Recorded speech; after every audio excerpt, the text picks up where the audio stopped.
Super Mario All-Stars Limited Edition is the release from Nintendo for the 25th anniversary of Super Mario.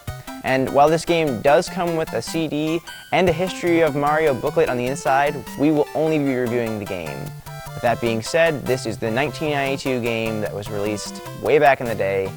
So this game overall is $30 at retail right now, and being what's inside the package with the history book that's just a basic rundown of what you could find on a Google search or even a Wikipedia, and a CD of sound effects that are pretty much all on the internet, it's not worth the internet money.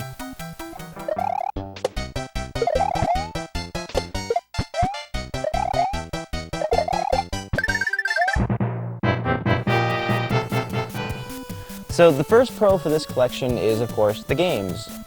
Mario 1 being the original game that came out on the NES that kind of started the Nintendo craze back in the 80s. It was the original platformer and still to this day is thought of as the great-grandfather of anything game. Mario 2, which was actually released in Japan as a different game, I believe it's called Doki Doki Panic, and was then ported over to North America and had Mario skins put on top of it because the third game in the collection, The Lost Levels, is the actual Mario 2, and this game was considered too hard for North American markets. It was later ported to Super Mario on the Game Boy, but even then, it's a lot harder. You've got poisonous mushrooms and just a whole lot of pitfalls and cheap kills that this game just throws at you non-stop. The final game in this collection would be Super Mario 3, the game that pretty much everybody remembers from their childhood as being the game. It's even been featured in a movie called The Wizard with Ben something or other. Super Mario Bros. 3 to this day is still considered the best Mario by many of the fans that's ever been created. The entire game at this point has also been redone in 16-bit graphics, up in fidelity from the 8-bit that they were originally done in. Another great thing about this game is the sheer amount of gameplay that you get in this collection. Between all four of these games, some kids in their early 80s spent at least 40 hours on each individual game. And that being said, they've expanded on what some of these games have in them as well too. If you look at Mario 3, they've added the original Mario Brothers, which isn't even a platformer to some extent, into that as well in a multiplayer mode. So overall, this collection will take you at least a good 20 hours if you are an expert skill gamer at platformers.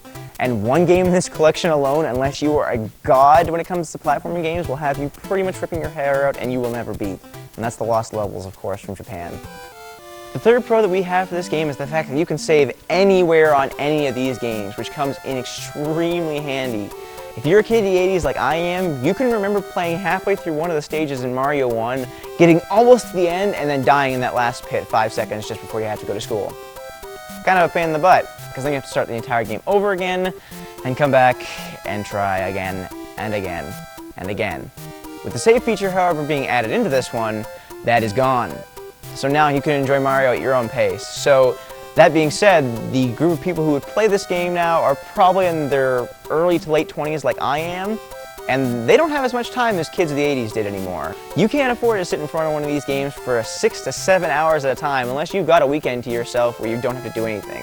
So this save feature will also make sure that you can get your 40 minutes to 20 minutes even of Mario at a time and to just head out and go to work. Another cool feature about the saving in this game is that they've updated it, is that if you die, you do not go back to the beginning of the game. You go back to the last world that you were on, which is also a huge improvement over the hassles that was in the original games. Another cool feature of the Save Anywhere is the fact that if you start getting bored of one of these Mario games that you're playing through, whether it be maybe if you're stuck in a certain area, or you're just not liking the bad guy combination, or just whatever's going on, you can save where you are, jump out of that game, and jump into another Mario game that you say would prefer. So, say if I'm getting super frustrated at The Lost Levels because I've died for the 50th time in a row, I say to heck with it, I'll save the game there, jump out and go play some Mario 3 for another 30-40 minutes to cool down and just, enjoy the overall game experience.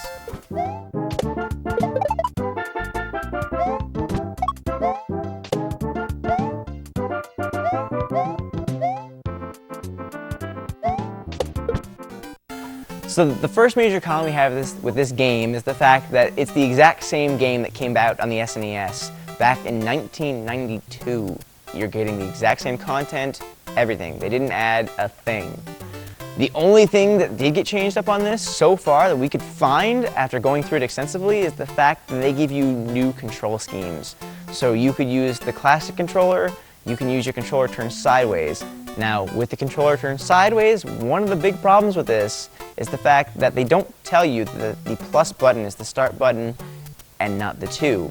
We ran into one issue where we had a game reviewer playing the game, went to start his game with the plus, and then thought that 2 was going to be the one that was the button that started it. So he hit the 2. The 2 erased his game. Kind of a big deal. One of the other few changes that we could even find in this game was the fact that if you have a high-def TV, it letterboxes. So it goes into 4x3 into that nice little square that you're going to have in the center of your TV. It doesn't stretch. It doesn't give you the option to stretch. It's just permanently letterboxed, which is kind of annoying. So with the exception of Super Mario Bros. 3, the controls on all of these games have aged kind of poorly. And we say this because we're more used to playing stuff like New Super Mario Bros. Or Donkey Kong Country Returns, or even the new Kirby game, where it's more precise and it runs just a little better. The old ones, the control scheme, it just doesn't do well nowadays. It controls like a tank. It's not up to snuff. It's slow. It's not anywhere near what you're going to find on a console nowadays.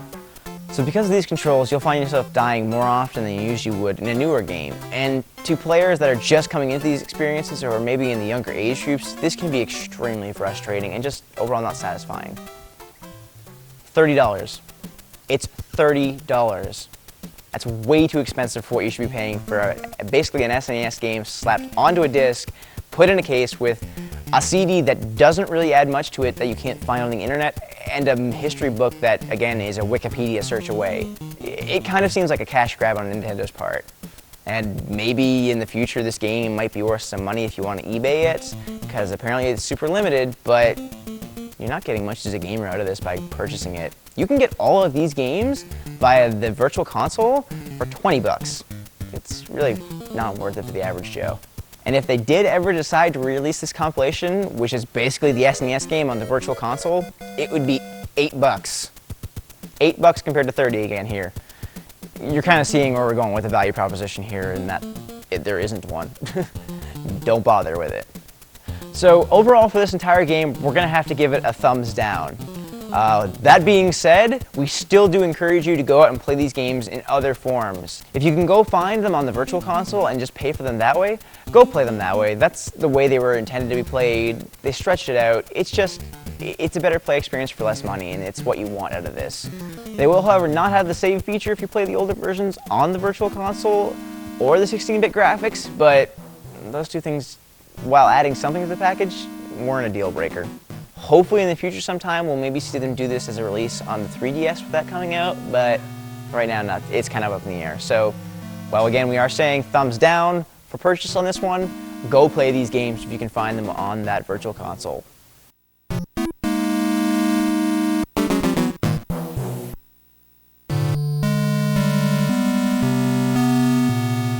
Also, if you can beat the lost levels, please send your blood and tears to mohawkgamereviews@mohawkcollege.ca.